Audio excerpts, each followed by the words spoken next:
This is 99% Invisible. I'm Roman Mars. If you're a longtime 99% Invisible listener, Avery Trufelman needs no introduction. And all you need to hear right now is this. There's a new season of Articles of Interest. Get excited. But for those who aren't familiar, I guarantee if you enjoy 99PI, then Articles of Interest is for you. It's a spin-off show that Avery created when she worked here, but is now completely independent. It is a brilliant and compelling exploration about what we wear. Pockets, plaid, sunglasses, zippers. There's a fascinating story behind all of them. The latest season is called Gear. It's about the surprising intersection of the military and the outdoor goods industry. Brands that you wouldn't expect, like REI, Patagonia, LL Bean, and Eddie Bauer, all have their roots in military surplus and design. In this new season, over 7 chapters, Avery explores how these two industries shaped so much of our attitudes about nature and about our nation. Today, we are presenting the very first chapter of Gear. And after you listen, go find Articles of Interest in your podcast app and hit the subscribe button. You are going to love it. Me. Now, do not infuriate me and make me repeat myself. Do you understand me? Chapter 1. Let me start with the basics. The most basic basics. Khakis, button-downs, crisp white t-shirts. These are all clothes that one goes to buy at Buck Mason. And so if we think about what is a classic closet and what belongs within it, then our job as a brand is to make the best version of those archetypes. Buck Mason was founded in 2013 and has positioned itself to be a purveyor of classic, cool clothes that are so timeless they almost elude description. And I was in their Los Angeles headquarters with Kyle Fitzgibbons. I am Chief Design and Creative Officer. Kyle told me that this brand's whole classic, cool vision was inspired by vintage clothes, which makes sense. I mean, clothes are considered classic for a reason. Kyle told me they keep a whole stockpile of vintage clothes in storage, but they brought out just a little section to show me. Wait, oh, you're really not fucking around. I was led into a conference room that was dripping with old clothes. It was in piles on the table. It was dangling from racks. It was hanging from the walls. The actual collection's a lot bigger than this. These clothes are the stuff of Kyle's work. This is what he and the other designers play with and take apart on a daily basis. They're copying elements of these classic old clothes, down to the tiny details. Stitch color, fabric finish, trim finish, things like that. Quite literally, they're copying the details. So what we'll do is, like, let's say one of the designers is making this pant. What they'll do is they'll get a magnifying glass and they'll count the stitches per inch on an outseam or a side seam or a fly and then replicate that. Replicating tiny details is a way of grafting a little character onto a new piece of clothing. To Kyle, this is about giving a garment a sense of soul, a feeling like it has a life to it. But almost all of these classic, timeless garments shared a very similar past life. All of these garments that had been collected for me in this conference room were all old military surplus clothes. If you pick things off of this wall, there's almost every archetype for every modern piece of clothing. Like what? Like what are we seeing? I see flight jackets, bomber jackets, 1950s and 60s automotive car culture jackets, every version of a field jacket, chore jackets, it's all there. Almost all classic menswear is based on 20th century militaria. I think the majority, if not all of the industry, subconsciously acknowledges how this is the archive. You either acknowledge the fact that these spawn from military garments or you don't, but it's happening. It is. Yeah. I would, in fact, wager that almost every single garment and accessory I have ever reported on has had some connection to war. I have a few pairs of Korean War era pants that I wear that are super comfortable. They got all the right pockets. Everything's perfectly thought out. I'm like, yeah, there's a reason why Old Navy makes like a cheap imitation of these pants. And clothing's connection to war is not simply a matter of aesthetics. The United States military is involved in a very practical way in the creation of clothing itself. This is something that Alex Goulet realized, somewhat ironically, in his quest to become a more ethical shopper. If clothing is supposed to reflect your values, then what are my values? And where I think I ended up was that if you can buy something close by to you that was made by a neighbor, the level of transparency is the highest. For the last 10 years, Alex Goulet has only bought clothes that were made in the United States, with as fair labor practices as he can find. Nothing can be confirmed 100%, but for me, it's worked out really well, and I have a really healthy relationship with the things I wear. And Alex is determined to help other Americans shop like he does. So can you tell me what this is? This is a book project called Crafted with Pride. It's a directory of made in USA clothing, footwear, and accessories. Crafted with Pride is a really cool resource. It's printed in yellow, like a phone book. There's 1,400 companies represented. Alex and his co-author organized this guidebook by product. So you could be like, I need a handbag. And then you could turn to the handbag page, and there are a number of different American purse manufacturers. Granted, there are not many, but there are some. Other products, however, are easier to find in these pages. Like, if you want a backpack, you're in luck. Gore-Tex jackets, down jackets. This company makes all kayak and rafting gear. Most of the entries in this guide are from the outdoor industry in all its various forms. Tons of biking gear, a lot of hunting stuff. Is it because Americans are so hardcore and outdoorsy? Sure. But there's another reason why the outdoor industry still has a viable foothold manufacturing in the United States. Military contractors in the outdoor industry specifically have a pretty long history with working with the military. If you page through Alex's guide, you'll see a lot of these small American factories also provide to the military. Made in USA, the way it exists right now is in a lot part due to military contracts. Thanks to the 1941 Berry Amendment, all clothes made for the United States military have to be made in the United States. It makes sense, right? It's a matter of national security. We can't have our army clothes made in, say, Vietnam or China, because what if, say, we went to war with Vietnam or China? This is one of the last things that have been holding up American clothing manufacturing over the last couple of decades. Almost every other kind of clothing has moved its production overseas. It's not like the reason they're still manufacturing in the U.S., but it sounds like it kind of is, the military and Berry compliance. Well, yeah, no, absolutely. The only reason these things are made in the U.S. is Berry compliance at this point in time. If you buy something that says made in the USA, its zippers could come from a factory that makes zippers for the military. Its buttons could come from a factory that makes buttons for the military. There's hardly a reason an American factory would make thread without the military. It's just embedded in American garments.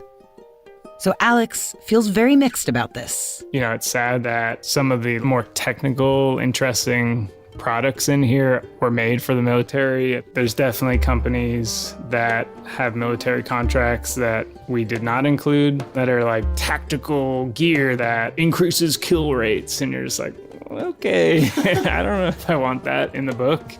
But like the military informs so much of what we do. I mean, the internet was invented by the military. You know, like name 30 products, probably half of them were military inventions. And the contracts with the Department of Defense have been keeping manufacturers afloat so they can make all their other cool stuff. You benefit from having the military there as your primary customer, and then these other smaller brands are also eating from that same trough. And that's especially true in outdoor industries because they tend to make super technical products. The military and the outdoor industry are interwoven. The outdoor industry had a huge role in forming how the United States military looks, and the military, in turn, came to shape the outdoor industry. Military is just, it's a crazy section of the world that, like, I don't think about as much. Same. I also used to not think about the military. I mean, I thought about it, and that I was against it, categorically, as an institution, but I didn't know any veterans or active duty soldiers for most of my life, basically until I started working on this series. And if you're listening to this and you are a soldier or a veteran, I can just feel you rolling your eyes at this classically clueless civilian. I know. We live in this moment in history where there's a gaping rift between this country's military and this country's civilians. There's even a term for it, like college students take courses on the military-civilian divide. And it's gotten to the very practical nightmare where, as I write this, President Trump is ordering Marines and the National Guard into American cities to detain American citizens. We've been pitted against each other. And yet, oddly enough, American soldiers and American civilians have never been more intertwined than we both are now in our clothing. We all wear the same things. Our styles have completely overlapped. Civilians and soldiers alike now wear performance clothes, waterproof shells, sweat-wicking layers, often manufactured by the same companies. We all wear outdoor wear, whether or not we're outdoors.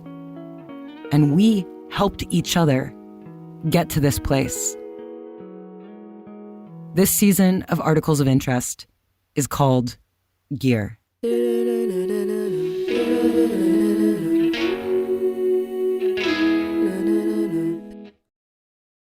It does not take a fashion journalist to tell you that everybody is wearing outdoor clothes more. Look around you. For years now, leggings have been pants, and runners have been dashing by you in increasingly more cyborgian rainproof shells. Bankers and businessmen have traded blazers for Patagonia vests, and punks have swapped leather for camouflage, and even I, who vowed I would never wear sweatpants, ever, have been dressing like Sporty Spice. Why are we all wearing outdoor performance gear? Like, why are we wearing Arc'teryx to, like, go to the grocery store and buy eggs? I think there are two different reasons.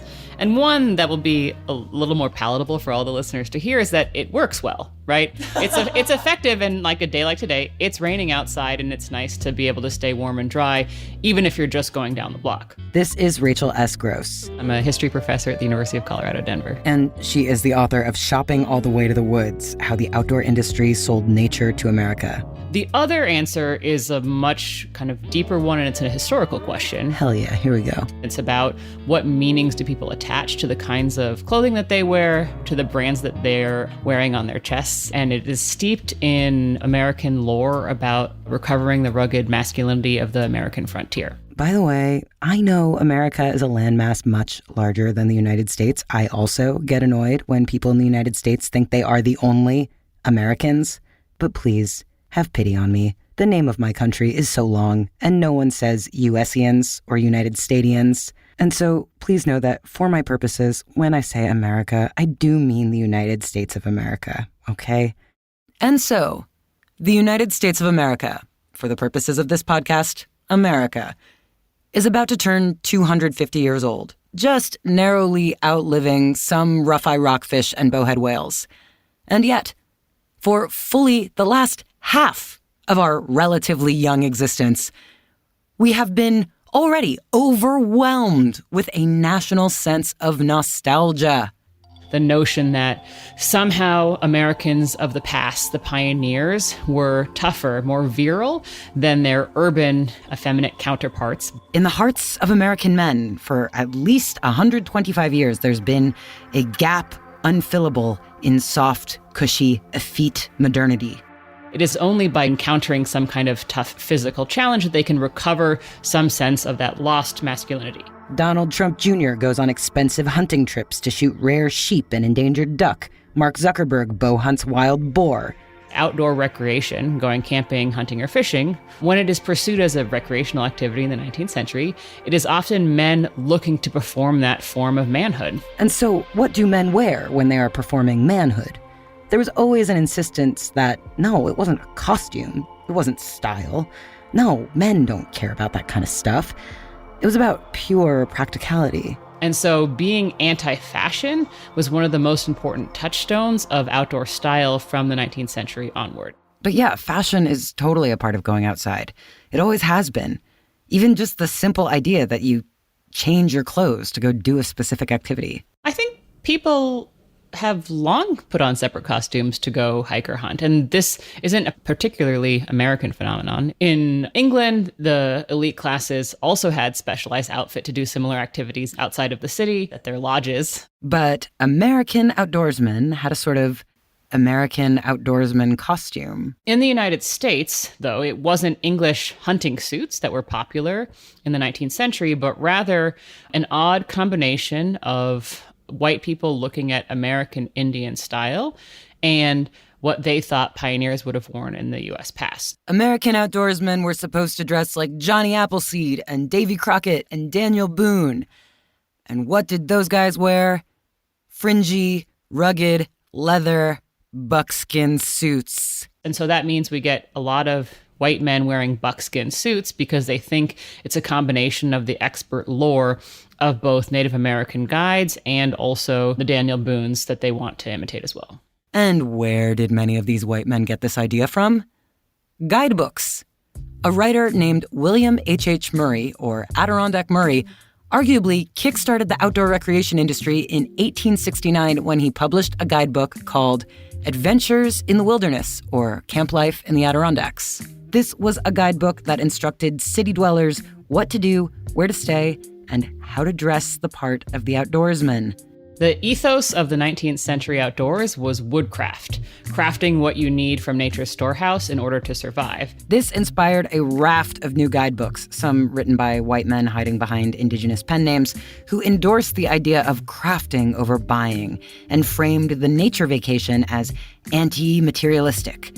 True American outdoorsmen, these books said, needed nothing from the namby-pamby world of commerce. Many guidebooks often told its readers, don't buy anything. If you do, you're essentially showing yourself to be a beginner who doesn't know anything really about what the nature experience is supposed to be. And so a lot of readers took that to heart and thought, I have to craft my own buckskin suit. And that included not just shooting the deer, the buck, but also learning how to brain tan the hide in order to get it soft and pliable and sewing the suit together themselves.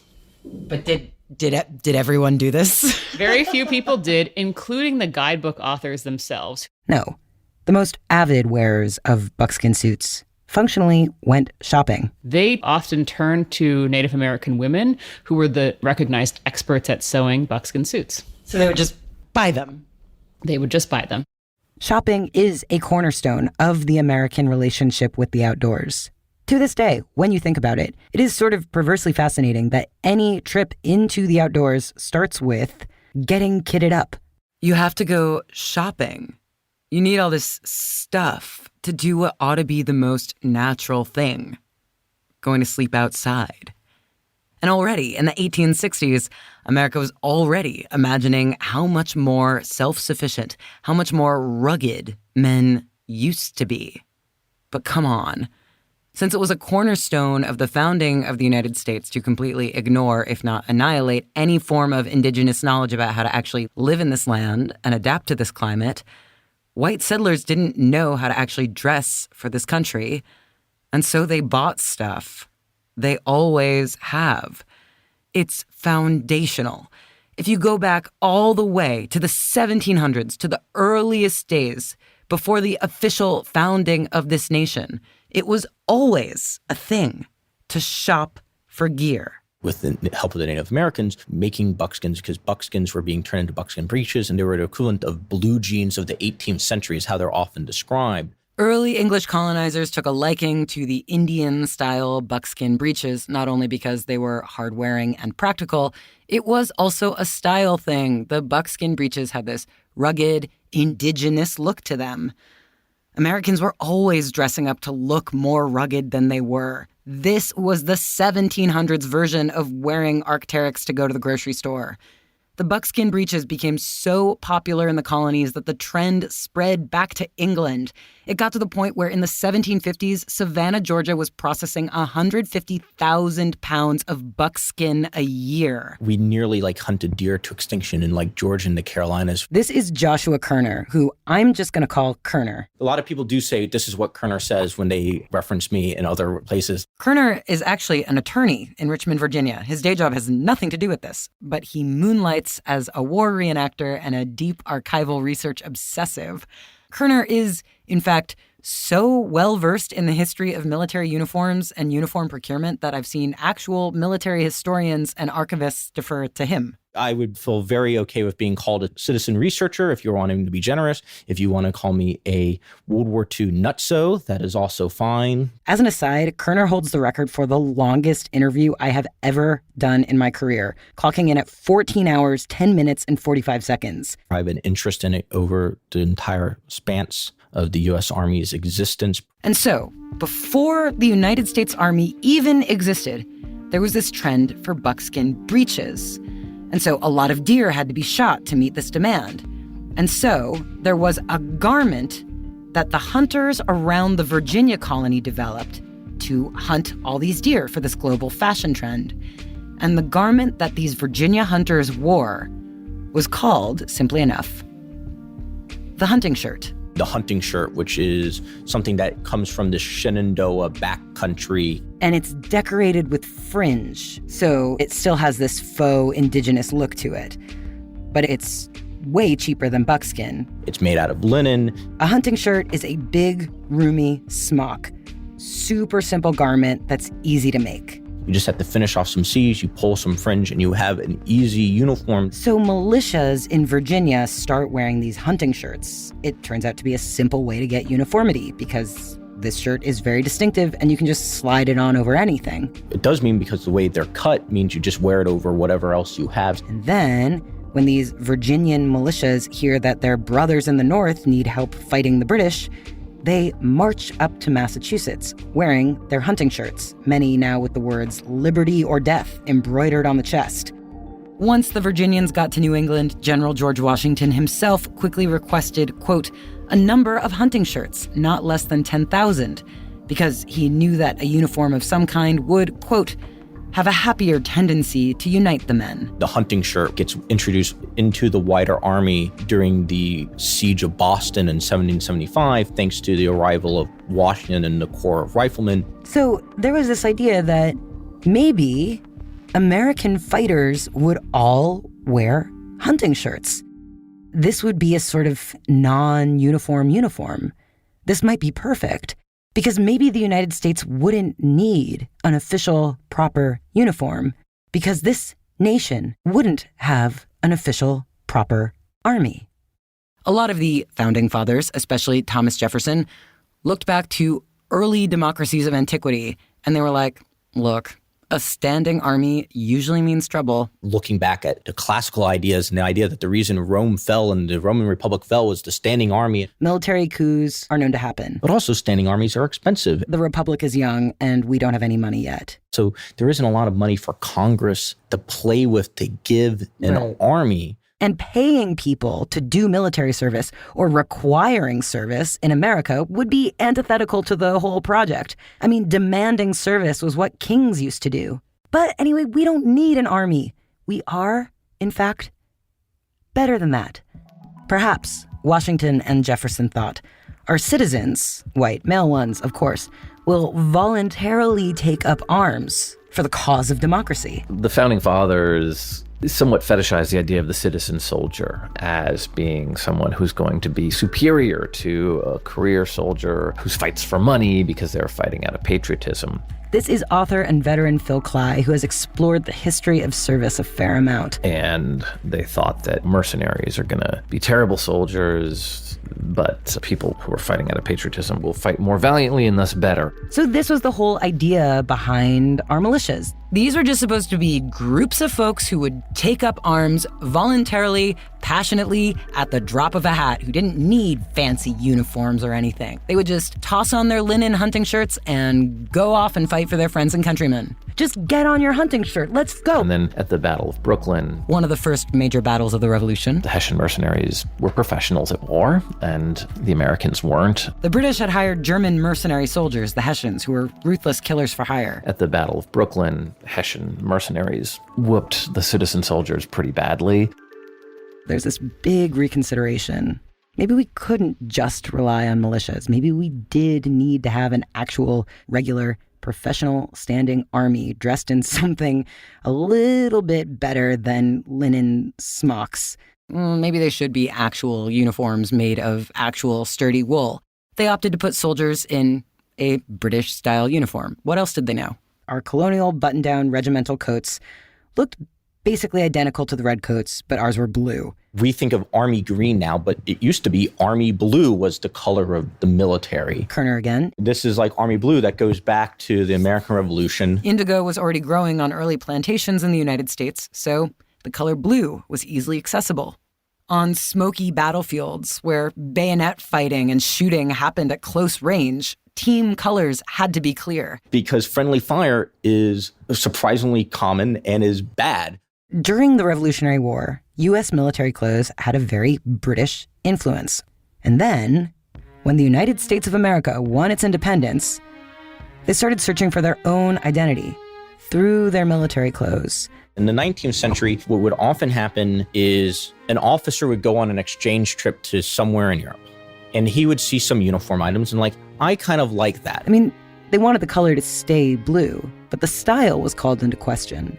A lot of it is taking inspiration from whoever is seen as the dominant military power at the time. So we switched to French-style uniforms in the 1840s. We wear these jaunty little caps, and we look like little nutcracker soldiers. And we are still in that French influence extending into the Civil War, where the Union Army is, for the first time, wearing clothes produced on a mass scale. Machine sewing isn't really introduced into the U.S. Army system until the Civil War itself to expedite manufacture. Throughout the course of the Civil War, you have 2 million Northern soldiers, so a lot of uniforms needed to be produced. There is a pattern and drafting division. This is the notorious origins of the sizes small, medium, and large. The government contracted with manufacturers like Brooks Brothers to get uniforms made, still in blue. But contracting uniforms out ended up being a mess. I'm not trying to throw Brooks Brothers under the bus here specifically, but by and large, the government ended up not being able to trust a lot of these private companies. Because they want the biggest profit margin, they would get substandard materials, and that wasn't really noticeable until you wore it. These substandard materials were called shoddy. This is why, to this day, we still call busted things shoddy. Then you had what was called shoddy then, which would easily fall apart. And you do not want your pants to rip on the battlefield. It's not a place for a button to come off, or a knit to come undone, or a thread to pull. And it was a lot of these lessons that were learned during the American Civil War and making sure that the government is getting what they're paying for and that the soldiers on the receiving end are getting the best uniforms that the government can buy. This is a trial and error process throughout the Civil War. You finally start having inspectors who would approve military-grade garments with a literal stamp of approval. Right here. Inspection stamp. Yep. U.S. Inspector. And these inspectors came from a branch of the U.S. military known as the Quartermaster Department, which would later become the Quartermaster Corps. This is the division of the military responsible for feeding, sheltering, transporting, and clothing the troops. This is not a heavy flannel. But it's also unstructured. It also is completely unstructured. Kerner and I were at the Quartermaster Corps Museum in Fort Lee in Virginia, so we were able to look at some of the samples from American uniform history. This is a Civil War. This is the sack coat. This Civil War coat that Kerner and I were looking at was a blue flannel coat with gold tone brass buttons. It almost looked like a blue blazer you'd get at Brooks Brothers. It was really nice. So, wow. Here you go. And this was made from dyed indigo flannel. And sure enough, there was the Quartermaster stamp of approval. Oh, this is nice. Yeah. Nice jacket. So while all countries have quartermasters, the Americans take it to a different level of an art form. It was this combination of quality controls that were developed during the Civil War and the ongoing land grab from the ongoing bloody Indian wars across the American West, which raged on throughout the century. Because of our long history having to supply an army over a vast nation. I mean, this was the process that I was taught in school, was just westward expansion. And yet it really was an ongoing series of wars. Between 1776 and the early 1900s, there were about 2,500 battles between North American tribes and the United States Army. That's a pretty rough statistic, though. It varies a lot depending on how you define a battle. Like, is it a battle if the U.S. Army is just opening fire on a bunch of people? Hard to say. But especially after the Civil War, the indigenous population was all the United States military had to focus on. So they did.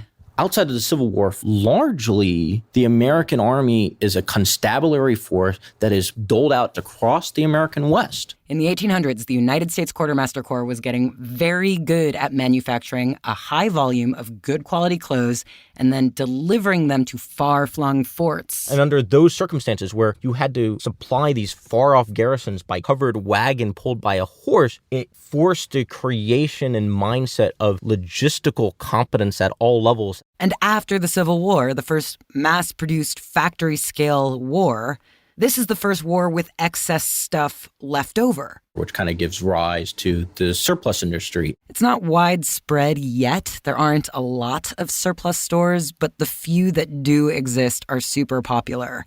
Take, for example, a Scottish merchant in New York named Francis Bannerman. Bannerman gets his start selling off all the surplus dating back to the Civil War. Eventually, he acquires so much stuff that he buys a private island to store it all. Bannerman's castle is a little bit up the Hudson River. And to give you an idea of how much surplus they had, they were selling these old Civil War rifles for essentially scrap metal.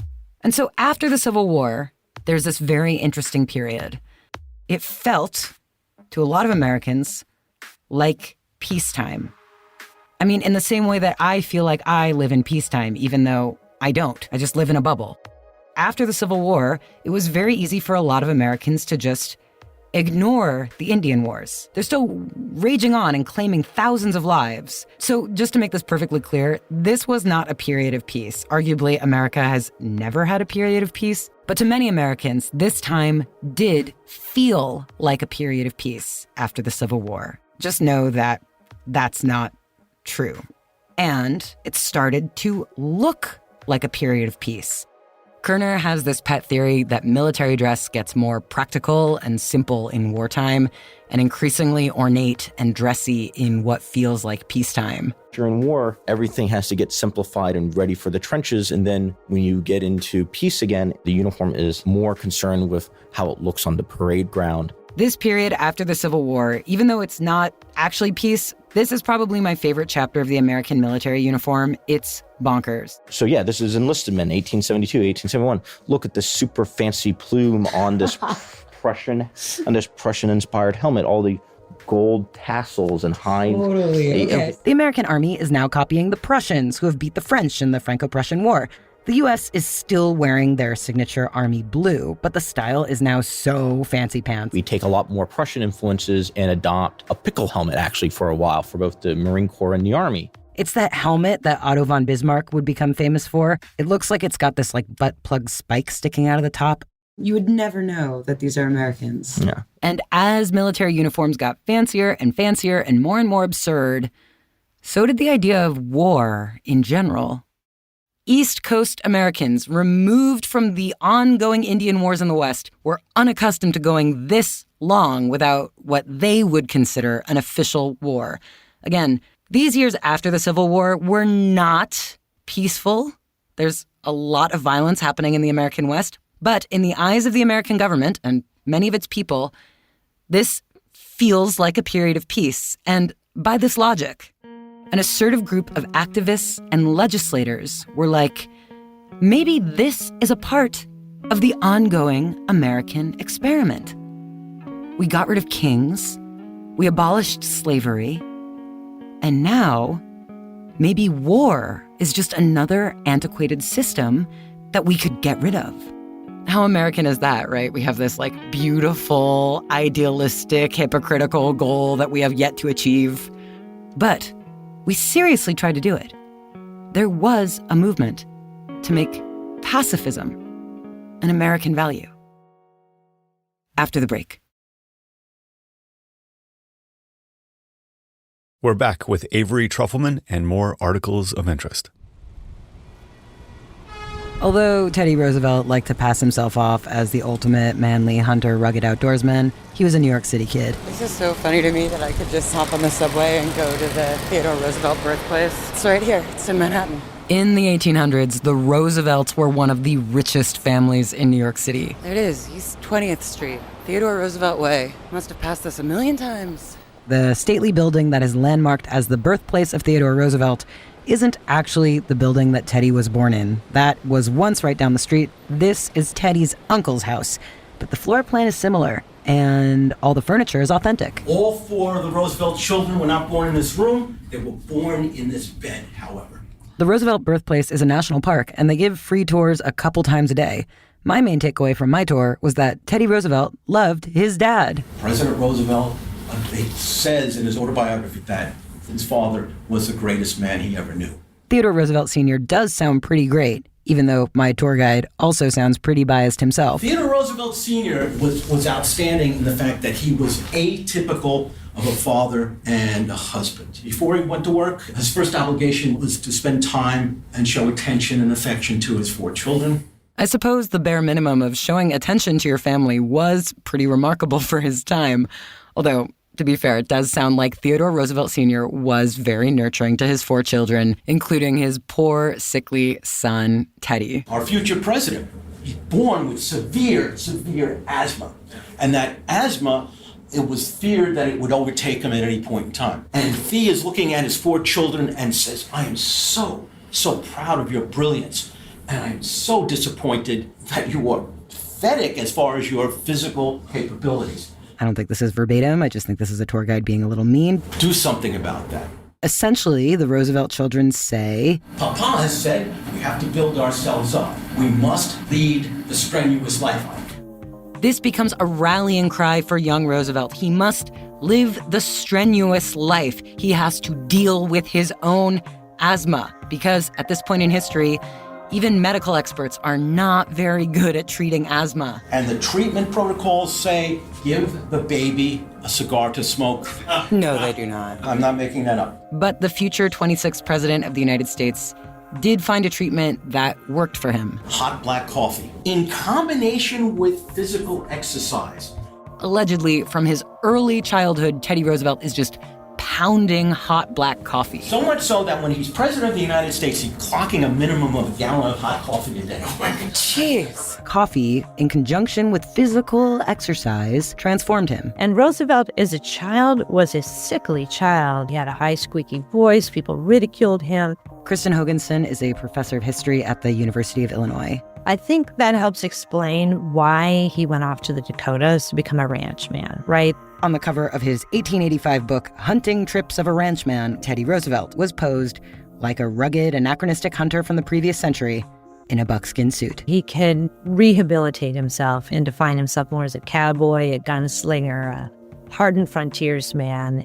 TR was very proud of the fact that he was born frail and weak in the lap of luxury in New York City, but by his own will had vigorously turned himself into a broad-chested, strapping young man by training every day and subjecting himself to the strenuous life, just in time for this era of perceived peace in East Coast America. So the rise of white-collar work, the move from a farm economy, a rural economy to a more urban economy, and more middle-class men are sitting at desks doing desk jobs instead of strenuous labor. Oh no, feared Roosevelt, there were fewer and fewer opportunities for men to lead the strenuous life. And then if you remember your high school history, the closing of the frontier in the 1890s, so that led to a lot of anxiety again among the same class of white, wealthier men, that they wouldn't have the potential to test their mettle. And at the very end of that year, December 29th, 1890, United States soldiers of the 7th Cavalry murdered hundreds of Lakota men, women, and children in South Dakota. This was the Wounded Knee Massacre, and it was among the last major battles of the Indian Wars. And Roosevelt sees this as a big problem. Roosevelt, he's arguing that it was actually violence between Americans and American Indians that was the furnace that fused the new American race. Phil Clay again. The ongoing Indian Wars for Roosevelt had been a source of American identity.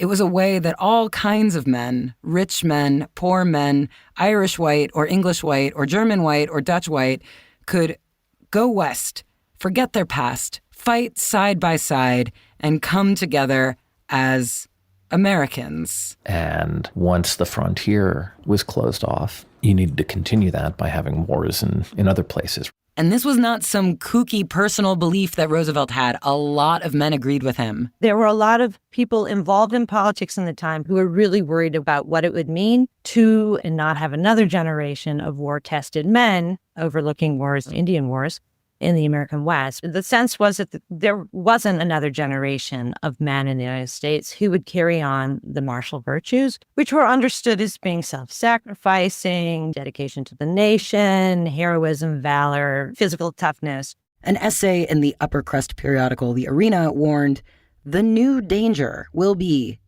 peace rot. Peace rot. As if peace were a harmful and terrible thing to be avoided. In peacetime, soldiers were dressed in feathers and pickle helmets just for show. The wealth of the Gilded Age was drawing attention to class differences. Americans were becoming vain and materialistic, and effete now, cried the aging veterans of the Civil War on both sides. They waxed nostalgic about the values that war brought. The camaraderie of being out in the field in the company of other men, away from women. That would do men well these days, veterans thought. Especially, they looked around, what with all these uppity new women. And so by the new woman, I'm talking about this phenomenon of the 1890s and onward. The so-called new woman did not just stay at home and watch the kids. She was starting to have a life outside the home. She was riding bicycles. She was wearing bloomers. She might even have a college degree or a job. Working class women had always had jobs, but what was new was middle class women were more likely to have jobs. And then women were becoming more active in politics. She might campaign for suffrage, or if she lived in Utah or other Western states, she might actually be able to vote already. And this is way before the 19th Amendment. That was in 1920. We're talking about the 1890s. And more widely, women were voting in school board and local elections. Not only did these new women make the men with their desk jobs cling even more tightly to their manhood, the new women brought bold, radical ideas into the political sphere. And this was extra terrifying to men. Their once demure, sweet wives had now become opinionated, pants-wearing, and poised for a full world takeover. And the new women, for their part, didn't deny it. Man is morally in his infancy, the women's rights essayist Sarah Grand wrote in the North American Review. In this mismanaged world, it looks as if she should soon be obliged to do their work as well as our own, or nothing will be done. A lot of the women activists at the time said, we as people can make a better world, right? And this extended period of so-called peace they were living in provided a sort of opening for the new woman. The valorization of force was often used as a justification for keeping women out of politics. The repeated refrain was always, no fight, no vote. Sorry, ladies, you can't vote. You didn't serve your country because you weren't allowed to. But that was the logic. Voting rests on physical force. It rests on guns. It rests on the capacity to kill. But here we were, coming on 30 years since the Civil War, and the vast majority of this new generation of office workers had grown up without fighting. So now what? None of them got to vote? The new women pointed out, aha, this is a flaw in the argument. Maybe war is not as necessary to citizenship as you thought, fellas. And so a lot of women were very excited about a burgeoning movement known as arbitration. In the late 19th century, a movement for international arbitration arose in the United States. And one of the goals of the movement was to end war via treaty arrangements. The arbitration movement argued that we, civilization, had become sophisticated enough to talk through all our problems in lieu of fighting. Admittedly, some of the new women took this idea to the extreme. Frances Willard, the leader of the Women's Christian Temperance Union, proposed that Harvard and Yale cancel their annual football game and use arbitration instead. But generally speaking, arbitration wasn't some pipe dream. The United States took real steps to act on it. And the United States, as a starting point on this, negotiated and signed a treaty with Great Britain in 1897. This treaty stated that for the next 5 years, the United States and Great Britain would not fight, but arbitrate all of their disputes It was signed by the U.S. Secretary of State and a knighted British diplomat. It was supported by President Grover Cleveland, along with many academics and newspapers. And it seemed like this would be the start of an amazing new era of peace. And then the treaty went to the Senate for ratification, and the Senate nixed it. So you might wonder, why were they so fearful that there might be peace between the United States and Great Britain? Lawmakers voiced their fear of peace rot, saying, "War is healthy to a nation, and a little bloodletting would be an admirably good thing about this time for the people of the United States." They talked about their fears of over-decadence, of male degeneracy. Theodore Roosevelt, at this point, had returned to New York from the West and started his political ascent. And Theodore Roosevelt worried that arbitration would produce, and I'm quoting him, a flabby, timid type of character that would eat away the great fighting futures of our race. Arbitration was, in other words, for pussies. And so the movement was seen as a female movement, which is not to say that men were not also supportive of arbitration, but the opponents came to see it as a feminized movement and as a symbol of what was wrong in American politics. In political cartoons, arbitration was personified as a woman, and arbitrationists as ugly, sour-faced hags wearing preposterously proportioned bloomers. And in opposition to it, they would say,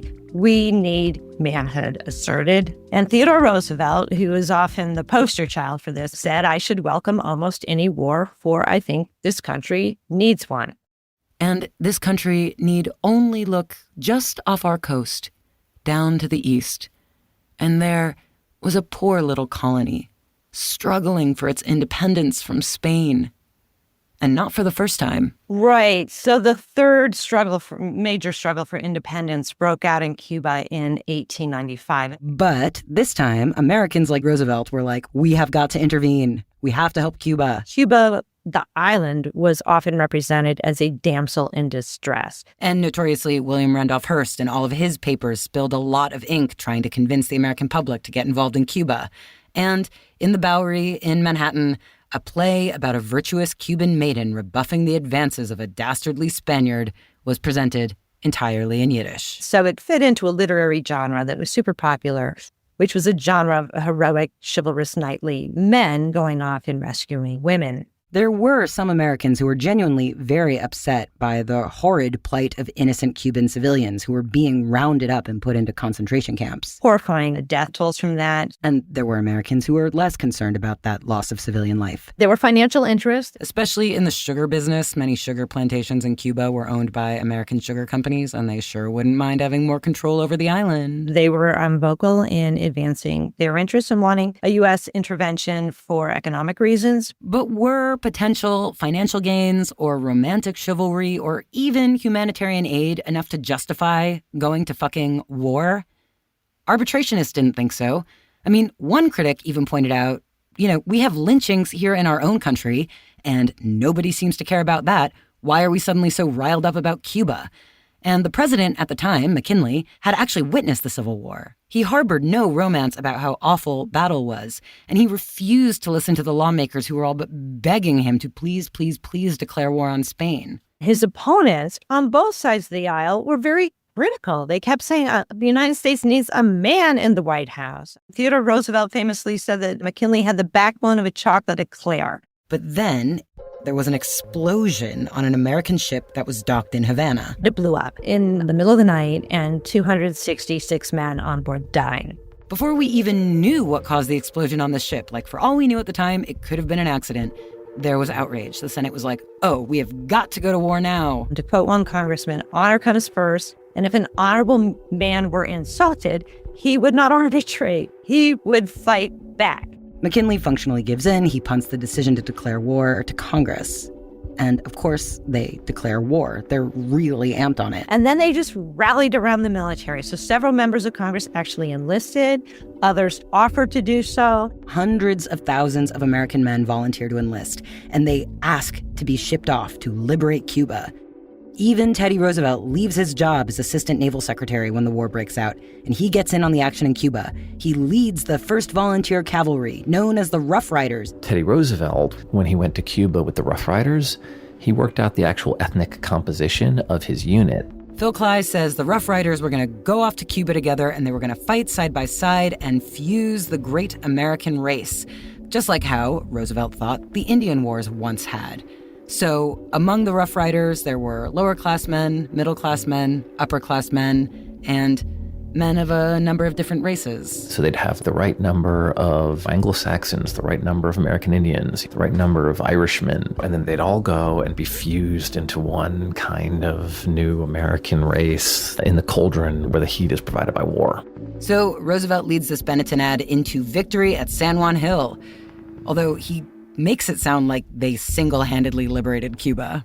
Theodore Roosevelt would have you believe that they played a major role because he was a massive self-promoter. For the rest of his life, Teddy Roosevelt also went by Colonel and completely minimized the help he got from the battalion of black soldiers known as the Buffalo Soldiers, who were also there at San Juan Hill. I would say the biggest significance of that battle was making Roosevelt into a war hero that helped launch his political career. Roosevelt wore his wide-brimmed, cowboy-looking Rough Riders hat to the 1900 Republican Convention, and there he was hailed as the heroic fighter and the fightin' Republican. It led to a new generation of military heroes. It rehabilitated the upper-crust, Harvard-educated, white-collar, Theodore Roosevelt-y type as model men, as people who deserve political leadership and who working-class men could relate to more because they had served in the military.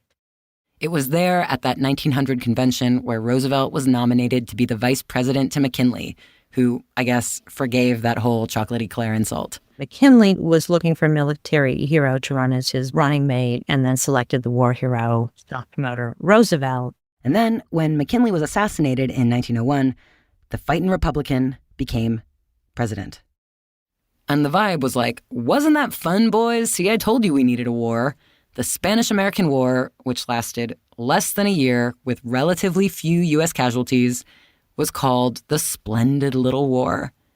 But the part that Roosevelt didn't talk about so readily is that we'd taken it too far. The Splendid Little War had morphed into something else.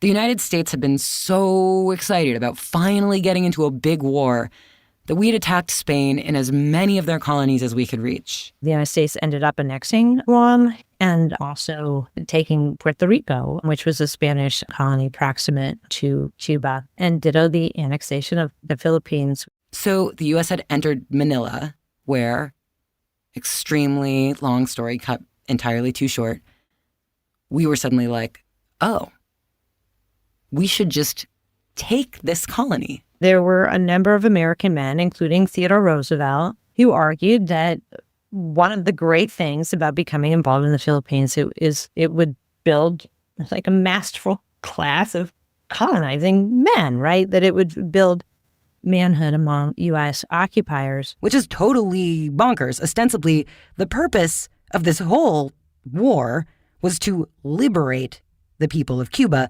not to go colonize other people.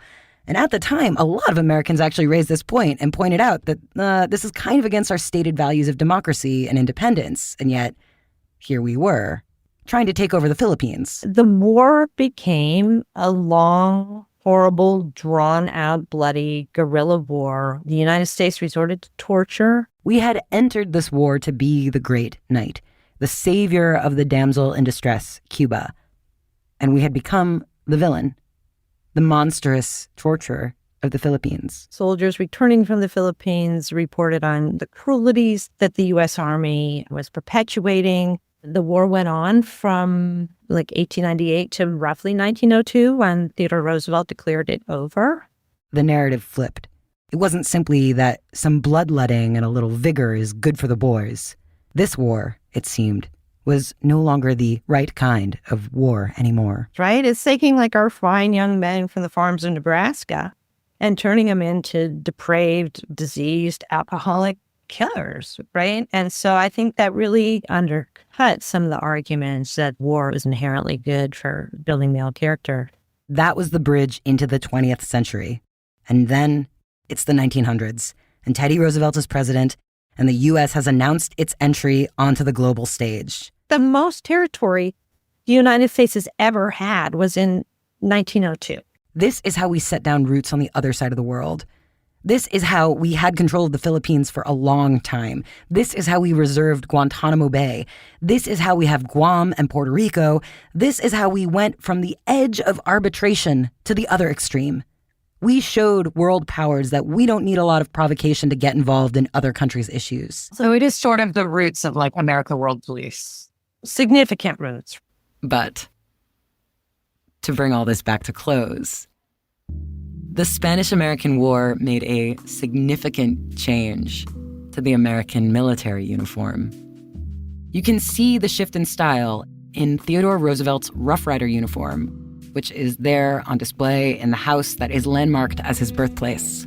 But here we are looking at the Rough Rider hat, jacket, his bandana, and his set of gloves that he wore in the Spanish-American War. Alyssa Parker Geisman with the National Park Service met up with me after my tour of Teddy Roosevelt's birthplace to make sure I saw Roosevelt's Rough Rider suit. So the Rough Rider uniform, as an officer, TR would be responsible for providing and paying for his own uniform. Roosevelt's uniform, made by Brooks Brothers, is constructed of the same khaki-colored canvas material that was used for the enlisted men's uniforms. So yes, it's pretty cool that this safari-looking suit was made by Brooks Brothers. I love that. But this war, the Spanish-American War, is the war where the U.S. military sheds its signature blue. Instead of copying the jaunty French or the stately Prussians, during our era of colonial ambition, we started to mimic the colonial outfits of the British Empire. Here's Kerner again. Khaki has its origins going back to like the British Empire in India as like a summer uniform. When the Spanish-American War first began, American enlisted soldiers arrived to those various Spanish colonies in their blue sack coats, those blue flannel coats with the gold buttons they had worn in the Civil War. And in the heat of Cuba, or the sun of the Philippines, they took their jackets off. So they buy and get a lot of these khaki cotton uniforms direct from like Singapore and India to issue to officers in the Philippines. Officers like Teddy Roosevelt got their khakis custom made or fitted for them. And British khaki had a color that looks a lot like what Americans would now call olive green. And they're like, man, not only is this more comfortable, we're harder to see. The battlefield had a new problem: visibility. All the wars before had been very, very smoky. And then with the introduction of smokeless powder, you no longer have this occluding smoke on the battlefield, which makes everybody easier to see. So you're a more visible target. And what's worse, the guns are better. What ends up happening over the course of the 19th century is the introduction of rifle weapons that are easily reloadable. Which means the average infantryman is more dangerous. Which necessitates these skirmish tactics where you're getting further and further apart. After the Spanish-American War, in the dawn of the 20th century, America looks at the ways that war is trending. They take stock of their own experiences, fighting in other climates, having to go long distances to foreign lands. And in August of 1904, the United States Army officially adopts olive green drab. It's just a better color for blending in with the environment. And if we were going to keep fighting exotic new wars in exotic new countries, uniforms should fit specific tactical and climate needs, right? And so, the quartermaster reasoned, they should take a look at the methods and techniques and tips that were emerging from a new kind of business in America: the outdoor industry. But that's next chapter. Articles of Interest is reported, produced, cut, and performed by Avery Trufelman, who is me, but I have a lot of guardrails on these things. Allison Behringer listens to my drafts, edits my scripts, and makes them make sense. Then I send my drafts to journalist and costume historian Charles McFarlane, who knows a lot about the military. Then I send the scripts to a fact-checker, Yasmin Al-Sayad, who goes through and asks questions like, do bowhead whales live to 250 years old? Then, after I add music, which is by Ray Royal, with theme songs by Sasami, I send it to Jocelyn Gonzalez, an engineer at PRX, who mastered and mixed it. And thank you so much to Angel Ellis, an iconic journalist in her own right, who I can't believe listened to this. Thanks as well to Audrey Mardovich and the whole team at Radiotopia. I could not make this work without Radiotopia. I also could not make this work without Drew Haupt. To see images of Teddy Roosevelt's Rough Rider outfit and just a little bit of Buck Mason's Militaria collection, go to articlesofinterest.substack.com.